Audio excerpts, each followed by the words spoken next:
Hey there, welcome to our channel. In today's video, we'll unveil the ultimate secret to success: consistent self-discipline. Discover how this powerful trait can transform your life and help you achieve extraordinary results. Let's dive in. Every new discipline affects the rest.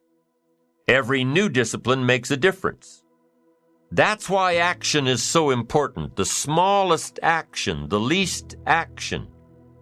The action that you won't think will matter. It all matters. Take it. Because when you start accomplishing and the value starts to return, you'll find inspiration to do the next one and the next one and the next one. But for this whole process to work for us, we must first master the art of discipline, self-discipline, consistent self-discipline. It doesn't really matter how smart you are or how much you know if you don't use it. It doesn't really matter that you graduated magna cum laude if you're stuck in a low-paying job. It doesn't really matter if you attended every seminar that comes to town if you don't apply what you've learned. Better than knowledge is applied knowledge. And once we've applied our knowledge, we must study the results of that process. Apply our knowledge, study the results. Refine our approach. Finally, by trying and observing and refining and trying again, our knowledge will inevitably produce worthy results, admirable results. And with the joy and results of our efforts, we continue to apply, to learn, to observe, to fuel our ambition with the positive reinforcement of continued progress. Pretty soon, we'll find that we're swept into a spiral of achievement, a vertical rise to success.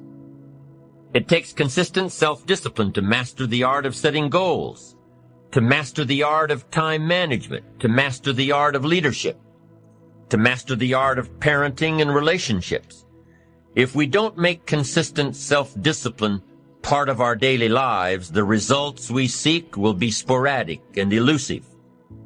It takes a consistent effort to truly manage our valuable time, or we'll be consistently frustrated. Our time will be eaten up by others whose demands are stronger than our own.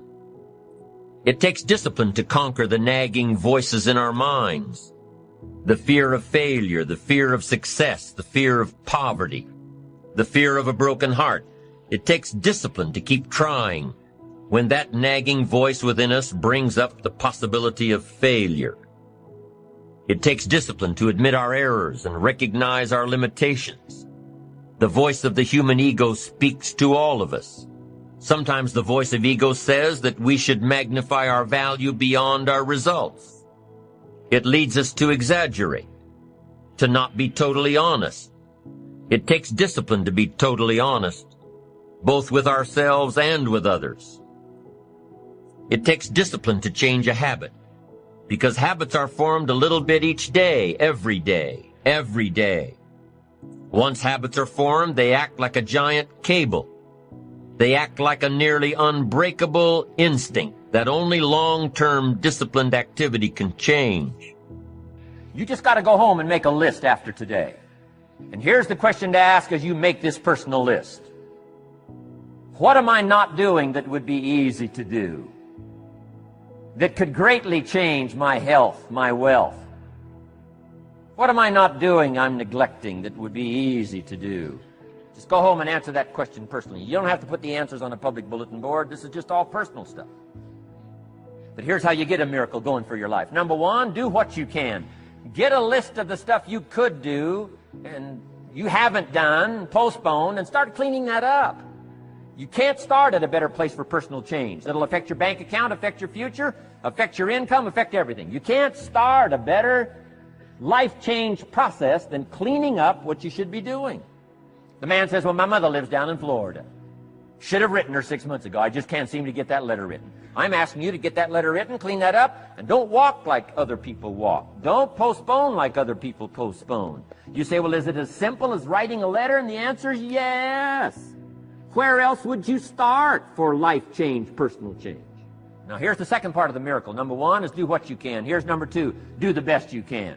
If that's not your philosophy, I would ask you to amend it. Let me give you the best of ancient script. Here's what it says. Whatever your hands find to do, do it with all your might, do it with all your strength, and do it with all your power. What a good philosophy. That kind of philosophy will revolutionize your life if you haven't picked it up lately. Guy slips in late, company doesn't seem to mind, slips out early, first one in the parking lot, heading for happy hour. Stretches his break, comes early for lunch, late back from lunch, company doesn't seem to notice. Guy says, best as I can calculate, I'm putting in about a half a day's work and I'm collecting a full day's pay. Little does he know the seeds of his own disaster are already being sown by the weakness of his own personal philosophy. It's not the economy that's going to determine your next 6 years.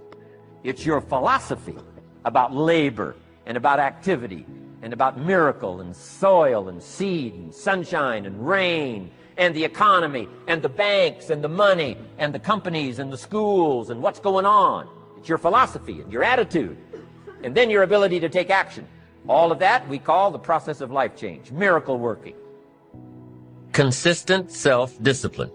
Set up a discipline when the emotions are high and the idea is strong and clear and powerful. That's the time to set up the discipline. Somebody talks about good health and you're stirred. Say, right, I need to get a book on nutrition. Get the book before the idea passes and before the emotion gets cold. Go for the book. Start the library. Start the process. Fall on the floor. Do some push-ups. Action. Got to take action. Otherwise, the wisdom is wasted. Otherwise, the emotion soon passes. Unless you put it into a disciplined activity. Capture it. Disciplines is called how to capture the emotion and how to capture the wisdom and translate it into equity. Disciplines.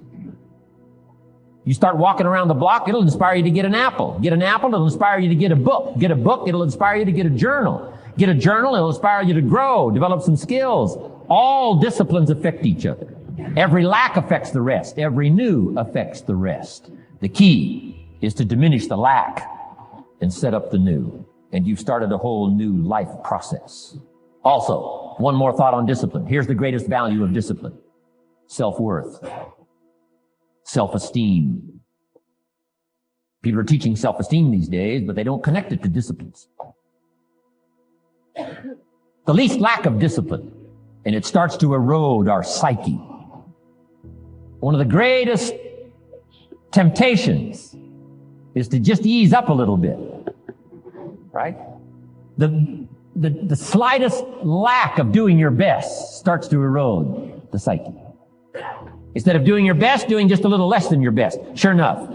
You say, well, it's just going to affect my sales. No, it's going to affect your consciousness. It's going to affect your philosophy. Now you've begun in the slightest way to affect your own philosophy. Here's the problem with the least neglect. Neglect starts as an infection. And if you don't take care of it, it becomes a disease. And one neglect leads to another. And the worst of all, when neglect starts, it diminishes our self-worth, our self-confidence, our self-value.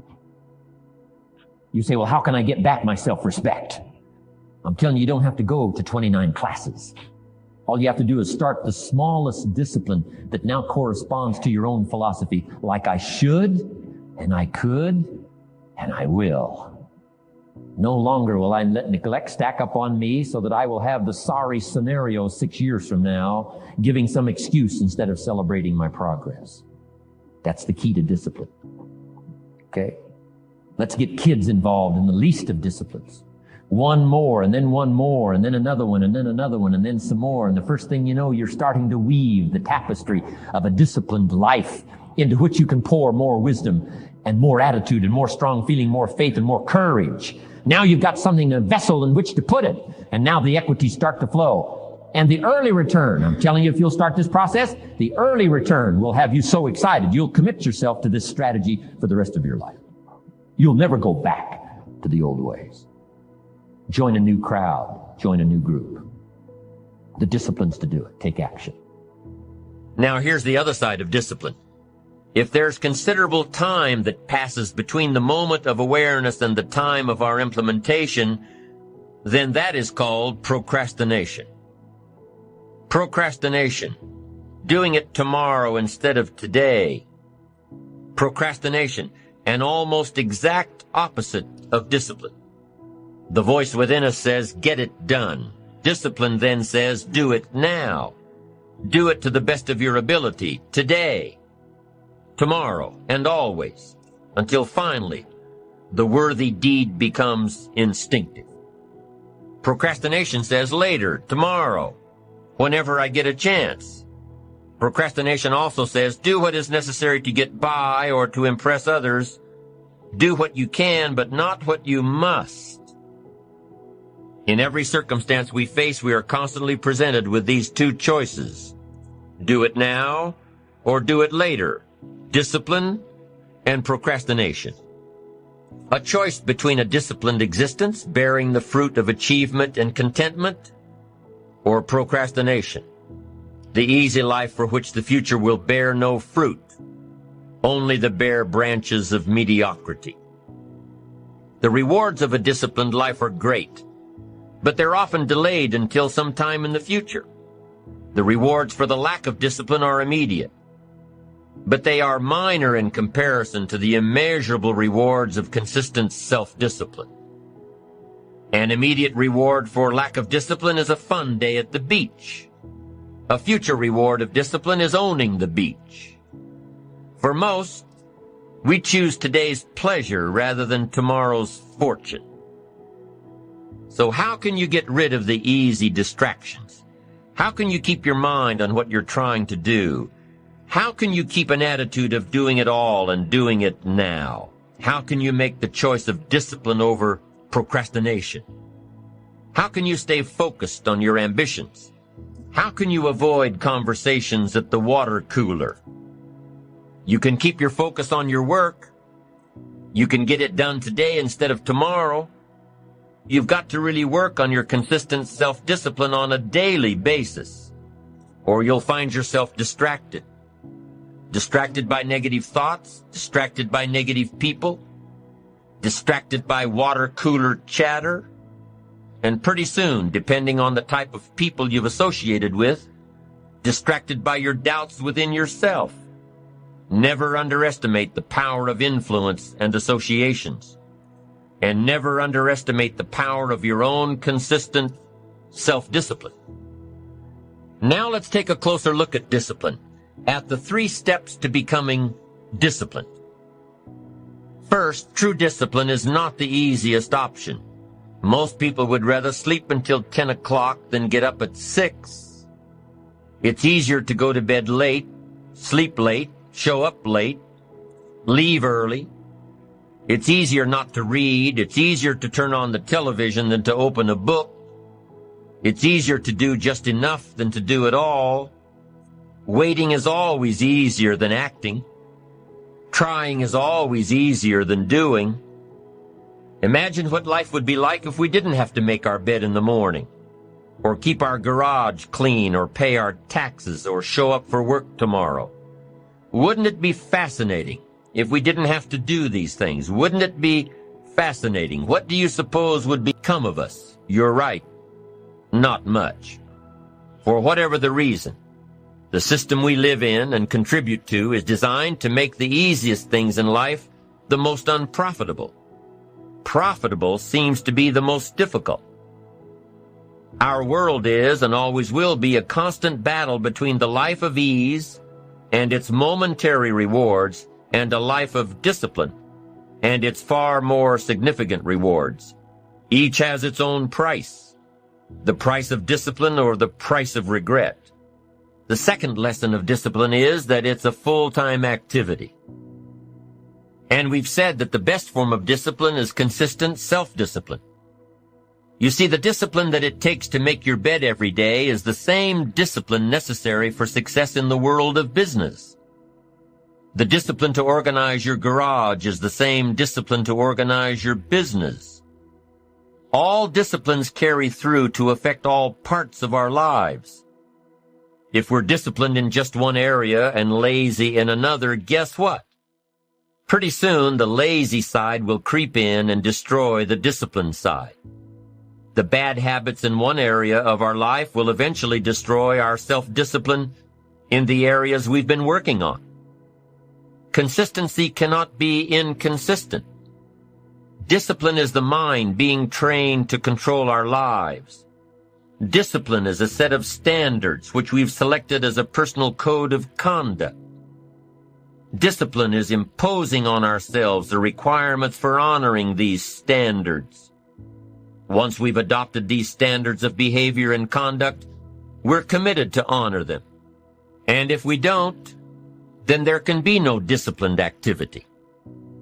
Here's the third step to becoming consistently self-disciplined. Number 1 is realizing that discipline isn't the easiest option. Number 2, discipline is a full-time activity, day by day, every day.